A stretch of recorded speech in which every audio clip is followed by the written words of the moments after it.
Ashwini from Mangalore. Welcome back to Vlogs of Ashwini Lish channel. ಇವತ್ತಿನ ನನ್ನ ವ್ಲಾಗ್ನಲ್ಲಿ ಏನು ಹೇಳ್ಕೊಡ್ತಿದ್ದೇನೆ ಗೊತ್ತುಂಟಾ? ಸಂಡೇ ಆದರೆ ಸಾಕು ಗಾಯ್ಸ್, ಏನು ವೆರೈಟಿ ಡಿಶ್ ಮಾಡೋದು ಅಂತ ಆಲೋಚನೆಯಲ್ಲೇ ಮುಳುಗಿರ್ತೇವೆ. ಆಲೋಚನೆ ಮಾಡಿ ಮಾಡಿ ಮಾಡಿ ಮಾಡಿ ಸಂಜೆ ಆಗಿಬಿಡ್ತದೆ. ಸೊ ಸಂಡೇ ಸ್ಪೆಷಲಾಗಿ ನಾವು ಚಿಕನು ಮಟನು ಏನಾದರೂ ಮಾಡ್ತೇವೆ. ಸೊ ಚಿಕನ್ ಐಟಮ್ ಇವತ್ತು ನಾನು ಹೇಳಿಕೊಡುವ ಅಂತ ಇದ್ದೇನೆ. ನಮ್ಮ ಮನೆಯಲ್ಲಿ ಒಂದು ವೆರೈಟಿ, ಒಂದು ಸ್ಪೆಷಲ್ ಮಂಗಳೂರಿನ ಸ್ಪೆಷಲ್ ಚಿಕನ್ ಐಟಮನ್ನು ನಿಮಗೆಲ್ಲ ತಿಳಿಸಿಕೊಡ್ತಿದ್ದೇನೆ. ಯಾವ ಚಿಕನ್ ಐಟಮ್, ಯಾರು ಮಾಡ್ತಾರೆ, ಹೇಗೆ ಮಾಡ್ತಾರೆ, ಏನೆಲ್ಲ ಇಂಗ್ರೀಡಿಯೆಂಟ್ ಯೂಸ್ ಮಾಡಿ ಮಾಡ್ತಾರೆ ಅಂತ ಇವತ್ತಿನ ನಮ್ಮ ವಿಡಿಯೋದಲ್ಲಿ ನೋಡೋಣ. ಸೊ ಕ್ಯೂರಿಯಾಸಿಟಿ ಬೇಡವೇ ಬೇಡ. ಏನು ಚಿಕನ್ ಐಟಮ್ ಗೊತ್ತುಂಟದು? ಮಂಗಳೂರಿನ ಸ್ಪೆಷಲ್ ಚಿಕನ್ ಸುಕ್ಕ ಇವತ್ತಿನ ನಮ್ಮ ಸ್ಪೆಷಲ್ ಐಟಮ್. ಹೌದು ಗಾಯ್ಸ್, ಇದನ್ನು ಯಾರು ಮಾಡ್ತಾರೆ ಗೊತ್ತುಂಟಾ? ಮತ್ತಾರು ಅಲ್ಲ, ನನ್ನ ಅತ್ತೆಯವರು ಮಾಡ್ತಿದ್ದಾರೆ. ಸೊ ಇದನ್ನು ನೀವು ಮಿಸ್ ಮಾಡದೆ ನೋಡಬೇಕು. ಯಾಕೆ ಗೊತ್ತಾ? ಫೈನಲ್ ಆಗಿ ಇದರ ರಿಸಲ್ಟ್ ಹಾಗಿರ್ತದೆ. ಬಹಳ ಒಂದು ಸ್ವಾದಿಷ್ಟಮಯವಾದ ಒಂದು ಅಡುಗೆ ಅಂತ ಹೇಳ್ಬೋದು ನನ್ನ ಅತ್ತೆಯವರದ್ದು. ಸೊ ಹಾಗಾಗಿ ನನ್ನ ರೆಸಿಪಿನ ಫಸ್ಟಿಂದ ಲಾಸ್ಟ್ವರೆಗೆ ಸ್ಕಿಪ್ ಮಾಡದೆ ನೋಡಿ. ನೀವು ಮಾಡಬೇಕಾದ್ರೆ ಹಾಗೇ ಬರ್ತದೆ. ಮಂಗಳೂರು ಶೈಲಿಯಲ್ಲಿ ಚಿಕನ್ ಸುಕ್ಕ ಮಾಡ್ತಿದ್ದೇವೆ. ಅದಕ್ಕೊಂದು ಪ್ಯಾನ್ ಬಿಸಿ ಆಗಲಿಕ್ಕೆ ಇಟ್ಟಿದ್ದೆ. ಒಂದು ಅಗಾಲದ ಬಾಣಲೆ ಇದು. ಇದಕ್ಕೆ ತೆಂಗಿನೆಣ್ಣೆ ಹಾಕ್ತಾ ಇದ್ದೇನೆ.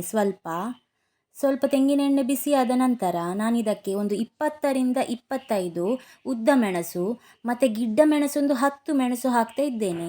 ನೆನಪಿಟ್ಕೊಳ್ಳಿ, ನಾನು ಕಾಳು ಮೆಣಸು ಏನು ಹಾಕ್ತಾ ಇಲ್ಲ, ಹಾಗಾಗಿ 10 ಗಿಡ್ಡ ಮೆಣಸು ತಗೊಂಡಿದ್ದೇನೆ. ಮತ್ತು ಆ ಉದ್ದ ಮೆಣಸು ಏನುಂಟು ಅದು ಖಾರ ಇಲ್ಲ, ಖಾಲಿ ಬಣ್ಣಕ್ಕೆ ತಗೊಂಡಂತಹ ಮೆಣಸು. ಈಗ ಅದು ಸ್ವಲ್ಪ ಫ್ರೈ ಆಗಬೇಕು. ಅದರ ಜೊತೆಗೇ ನಾನು ಒಂದು 4 ಚಮಚದಷ್ಟು ಕೊತ್ತಂಬರಿ ಬೀಜವನ್ನು ಕೂಡ ಹಾಕ್ತಾ ಇದ್ದೇನೆ. ಇದೆಲ್ಲ ಹಾಕಿ ಸ್ವಲ್ಪ ಘಮ ಬರುವ ತನಕ ಫ್ರೈ ಮಾಡಬೇಕು. ನಾವು ಫ್ಲೇಮನ್ನು ಮೆಲ್ಲ ಇಟ್ಟು ಫ್ರೈ ಮಾಡಿ, ಇಲ್ಲದೆ ಕಪ್ಪಾಗ್ತದೆ. ಅದಕ್ಕೋಸ್ಕರ ಇದಕ್ಕೆ ನಾನೀಗ ಹುಣಸೆ ಹಣ್ಣನ್ನು ಆ್ಯಡ್ ಮಾಡ್ತಿದ್ದೇನೆ. ಸ್ವಲ್ಪ ಹುಣಸೆ ಹಣ್ಣು ಹಾಕಿದರೆ ಸಾಕು. ಮತ್ತು ಟೊಮೆಟೊ ಹಾಕ್ತೇವಲ್ಲ ಚಿಕನ್ ಬೇಯಲಿಕ್ಕಿಡುವಾಗ ಅದಕ್ಕೆ. ಮತ್ತು ಈ ಟೈಮಲ್ಲಿ ಗರಂ ಮಸಾಲ ಬೇಕಾದ್ರೆ ಆ್ಯಡ್ ಮಾಡ್ಬೋದು. ನಾವು ಗರಂ ಮಸಾಲ ಹಾಕೋದಿಲ್ಲ. ಅದನ್ನು ಬದಿಯಲ್ಲಿಟ್ಟುಕೊಂಡು ಅದೇ ಪಾತ್ರೆಗೆ ನಾನು ತೆಂಗಿನ ತುರಿ ಹಾಕ್ತಿದ್ದೇನೆ. ಇದು ಒಂದು ತೆಂಗಿನಕಾಯಿ, ಒಂದು ಮೀಡಿಯಮ್ ಸೈಜಿನ ತೆಂಗಿನಕಾಯಿಯನ್ನು ತುರಿದಿಟ್ಕೊಂಡಿದ್ದೇನೆ. ಅದನ್ನು ಹಾಕ್ತಾ ಇದ್ದೇನೆ. ಇದು ಚೆನ್ನಾಗಿ ಫ್ರೈ ಆಗಬೇಕು. ಇದು ಪುನಃ ಏನು ನೀವು ಎಣ್ಣೆ ಹಾಕುವ ಅವಶ್ಯಕತೆ ಇಲ್ಲ, ಅದೇ ಎಣ್ಣೆ ಸಾಕಾಗ್ತದೆ. ಇದಕ್ಕೆ ನೀವು ಸ್ವಲ್ಪ ಅರಶಿನ ಹಾಕಬೇಕು. 1 ಚಮಚದಷ್ಟು ಅರಶಿನ ಬೇಕಾಗ್ತದೆ. ಆ ಅರಶಿನ ತೆಂಗಿನ ತುರಿಗೆ ಚೆನ್ನಾಗಿ ಕೂಡುವ ಹಾಗೆ ಮಿಕ್ಸ್ ಮಾಡಬೇಕು. ನಂತರ ಒಂದು ಸಣ್ಣ ಈರುಳ್ಳಿ ಹಾಕಿದ್ದೇನೆ. ನಾವು ಬೇಯಲಿಕ್ಕಿಡುವಾಗ ಈರುಳ್ಳಿ ಹಾಕ್ತೇವೆ, ಅದಕ್ಕೋಸ್ಕರ ಇಲ್ಲಿ ಸಣ್ಣ ಈರುಳ್ಳಿ ಅಥವಾ ಒಂದು ಅರ್ಧದಷ್ಟು ಈರುಳ್ಳಿ ಹಾಕಿದರೆ ಸಾಕಾಗ್ತದೆ. ನಂತರ ಒಂದು 15 ಎಸಳು, ನಾನು ಚಿಕ್ಕ ಬೆಳ್ಳುಳ್ಳಿ ತಗೊಂಡಿದ್ದೇನೆ, ಹಾಗಾಗಿ 15 ಎಸಳು ಬೆಳ್ಳುಳ್ಳಿಯನ್ನು ಹಾಕ್ತಿದ್ದೇನೆ. ಇದನ್ನು ಸಹ ಮಿಕ್ಸ್ ಮಾಡಬೇಕು.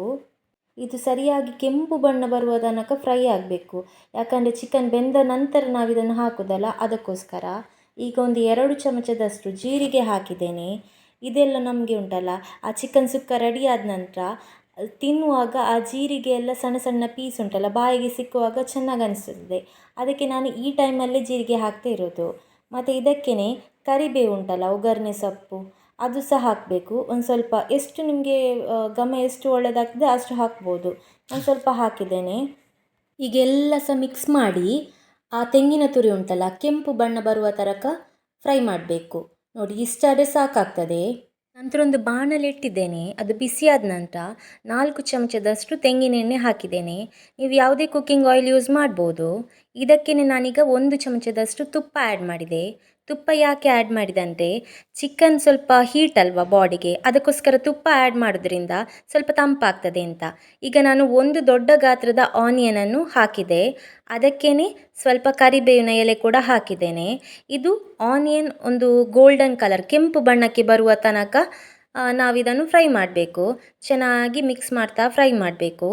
ನಂತರ ನೋಡಿ, ಇಷ್ಟಾದರೆ ಸಾಕು. ಆಗ ನಾನು 1 ಟೊಮೆಟೊ ಹಣ್ಣನ್ನು ಹಾಕಿ ಮಿಕ್ಸ್ ಮಾಡ್ತಾ ಇದ್ದೇನೆ. ಈ ಟೊಮೆಟೊ ಹಣ್ಣು ಉಂಟಲ್ಲ, ಒಳ್ಳೆ ಸಾಫ್ಟ್ ಆಗಬೇಕು. ಸೊ ಅಲ್ಲಿ ತನಕ ಇದು ಹಾಗೇ ಇಡಬೇಕು. ನೋಡಿ, ಈ ಥರ ಬರಬೇಕು. ಇಷ್ಟಾದರೆ ಸಾಕು. ಈಗ ನಾವು ಚಿಕನ್ ಆ್ಯಡ್ ಮಾಡಬೇಕು. ಇದು ಕ್ಲೀನ್ ಮಾಡಿ ತೊಳೆದಿಟ್ಟ ಚಿಕನ್, 1.5 kgಯಷ್ಟು ಚಿಕನ್ ತಗೊಂಡಿದ್ದೇನೆ ನಾನು, ಬಾಯ್ಲರ್ ಚಿಕನ್. ಚಿಕನನ್ನು ಒಗ್ಗರಣೆಗೆ ಸರಿಯಾಗಿ ಮಿಕ್ಸ್ ಮಾಡಬೇಕು. ಸ್ವಲ್ಪ ಫ್ರೈ ಮಾಡಬೇಕು ಮಿಕ್ಸ್ ಮಾಡಿ.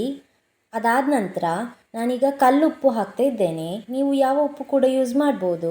ರುಚಿಗೆ ತಕ್ಕಷ್ಟು ಉಪ್ಪು ಹಾಕಿ ಚೆನ್ನಾಗಿ ಮಿಕ್ಸ್ ಮಾಡಿ ಸ್ವಲ್ಪ ಬೇಯಲಿಕ್ಕೆ ಬಿಡಬೇಕು. ನಾವು ಒಂದು 10 ನಿಮಿಷ ಆದರೂ ಬೇಯಲಿಕ್ಕೆ ಬಿಡಬೇಕು.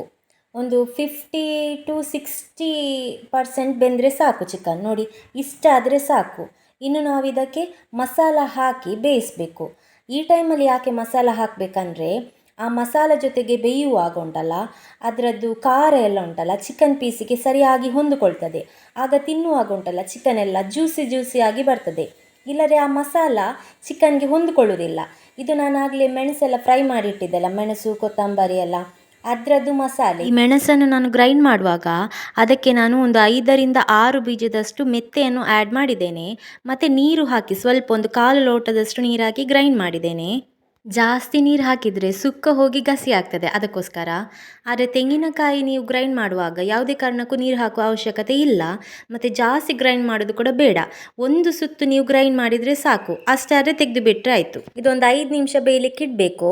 ಆಗ ನಿಮಗೆ ಒಳ್ಳೆ ಕಲರ್ ಬರ್ತದೆ. ನೋಡಿ ಯಾವ ಥರ ಕಲರ್ ಬಂತು ಅಂತ. ಈಗ ಆ ಚಿಕನ್ಗೆ ಮಸಾಲೆ ಎಲ್ಲ ಚೆನ್ನಾಗಿ ಹೀರಿಕೊಂಡಿದೆ. ಚಿಕನ್ ಎಲ್ಲ ಕರಕಾರಾಗಿ ಜ್ಯೂಸಿಯಾಗಿ ಬರ್ತದೆ ನೋಡಿ. ಈ ಟೈಮಲ್ಲಿ ನೀವು ಆ ತೆಂಗಿನ ತುರಿ ಏನುಂಟು, ಅದು ಸ್ವಲ್ಪ ಗ್ರೈಂಡ್ ಮಾಡಿಟ್ಟಿದ್ದೀರಲ್ಲ, ಒಂದು ಸುತ್ತು ತಿರುಗಿಸಿಟ್ಟಿದ್ದೀರಲ್ಲ, ಅದನ್ನು ಇದಕ್ಕೆ ಹಾಕಿ ಚೆನ್ನಾಗಿ ಚಿಕನ್ಗೆ ಮಿಕ್ಸ್ ಮಾಡಬೇಕು. ಚಿಕನ್ಗೆ ಹೊಂದಿಕೊಳ್ಳುವ ಥರ ಕೊಕೊನಟ್ ಇದು ಮಿಕ್ಸ್ಚರ್ ಏನುಂಟು ಅದು ಚೆನ್ನಾಗಿ ಮಿಕ್ಸ್ ಮಾಡಬೇಕು. ನಮ್ಮ ಮನೆಯಲ್ಲಿ ಚಿಕನ್ ಸುಕ್ಕ ಈ ಥರನೇ ಮಾಡೋದು. ಅಂದರೆ ಬೇರೆ ಬೇರೆ ಮನೆಯಲ್ಲಿ ಬೇರೆ ಬೇರೆ ಥರ ಮಾಡ್ತಾರೆ. ನೀವೊಮ್ಮೆ ಈ ಥರ ಮಾಡಿ ಟ್ರೈ ಮಾಡಿ, ಡೆಫಿನೆಟ್ಲಿ ನಿಮಗೆ ಇಷ್ಟ ಆಗ್ತದೆ. ನೋಡಿ, ಈ ಹಂತದಲ್ಲಿ ನಾನು ಸ್ವಲ್ಪ ಕೊತ್ತಂಬರಿ ಸೊಪ್ಪು ಹಾಕಿ ಮಿಕ್ಸ್ ಮಾಡ್ತಾ ಇದ್ದೇನೆ. ಅಂದರೆ ಘಮ ಒಳ್ಳೇದು ಬರ್ತದೆ. ಕೊತ್ತಂಬರಿ ಸೊಪ್ಪಿದು, ಕರಿಬೇವು ಸೊಪ್ಪಿದು ಅದೆಲ್ಲ ಘಮ ಉಂಟಲ್ಲ, ಅದೇ ಚೆನ್ನಾಗಿ ಬರ್ತದೆ. ಈ ಗರಂ ಮಸಾಲ ಹಾಕಿದರೆ ಅದರದ್ದೇ ಆ ಘಮ ಬರ್ತಾ ಇರ್ತದೆ. ನೀವು ಒಂದು ಸಲ ಈ ಥರ ಟ್ರೈ ಮಾಡಿ, ಇಷ್ಟ ಆಗ್ತದೆ. ನೋಡಿ, ಫೈನಲ್ ಆಗಿ ನಿಮಗೆ ನೋಡಿ ಈ ಥರ ಬರ್ತದೆ ಚಿಕನ್ ಸುಕ್ಕ. ವಾವ್, ನೋಡುವಾಗನೇ ಆಸೆ ಆಗ್ತದಲ್ಲ, ತಿನ್ನಬೇಕು ಅಂತ ಅನಿಸ್ತದಲ್ಲ. ಹಾಗಾದರೆ ನೀವು ಈಗಲೇ ಮನೆಯಲ್ಲಿಗೆ ಚಿಕನ್ ತನ್ನಿ, ಚಿಕನ್ ಸುಕ್ಕ ಮಂಗಳೂರು ಸ್ಟೈಲ್ನಲ್ಲಿ ಮಾಡಿಬಿಟ್ಟು ರೆಡಿ ಮಾಡಿ ನಿಮ್ಮ ಮನೆಯವ್ರಿಗೆ ಕೊಡಿ. ಡೆಫಿನೆಟ್ಲಿ ಅವ್ರು ಇಷ್ಟಪಟ್ಟು ತಿಂತಾರೆ ಗಾಯ್ಸ್, ಅದಂತೂ ಶ್ಯೋರ್. ಡೆಫಿನೆಟ್ಲಿ ಅವ್ರು ಇಷ್ಟಪಡ್ತಾರೆ. ಎಲ್ಲರಿಗೂ ಇಷ್ಟ ಆಗುವಂತಹ ಫುಡ್ ಇದು. ನೋಡಿ ಯಾವ ಥರ ಕಾಣ್ತದೆ ಅಂತ. ನೋಡಿದ್ರಲ್ಲ ಗಾಯ್ಸ್, ಮಂಗಳೂರು ಸ್ಪೆಷಲ್ ಚಿಕನ್ ಸುಕ್ಕ ಹೇಗಿತ್ತು ಅಂತ. ನೀವು ಕೂಡ ಮನೆಯಲ್ಲಿ ಟ್ರೈ ಮಾಡಿ. ನಾನು ಇವತ್ತಿನ ಬ್ಲಾಗ್ ನಿಮಗೆಲ್ಲರಿಗೂ ಇಷ್ಟ ಆದರೆ ಲೈಕ್ ಮಾಡಿ, ಶೇರ್ ಮಾಡಿ ಹಾಗೂ ಸಬ್ಸ್ಕ್ರೈಬ್ ಮಾಡಲಿಕ್ಕೆ ಮರಿಬೇಡಿ. ಯಾರೆಲ್ಲ ಇಲ್ಲಿ ತನಕ ನನ್ನ ಚಾನಲನ್ನು ಸಬ್ಸ್ಕ್ರೈಬ್ ಮಾಡಿಲ್ಲ ಅವರು ಬೇಗ ಸಬ್ಸ್ಕ್ರೈಬ್ ಮಾಡಿ ಹಾಗೂ ಅಲ್ಲೇ ಇರುವ ಬೆಲ್ ಐಕಾನನ್ನು ಪ್ರೆಸ್ ಮಾಡಲಿಕ್ಕೆ ಖಂಡಿತ ಮರಿಬೇಡಿ. Thank you so much guys.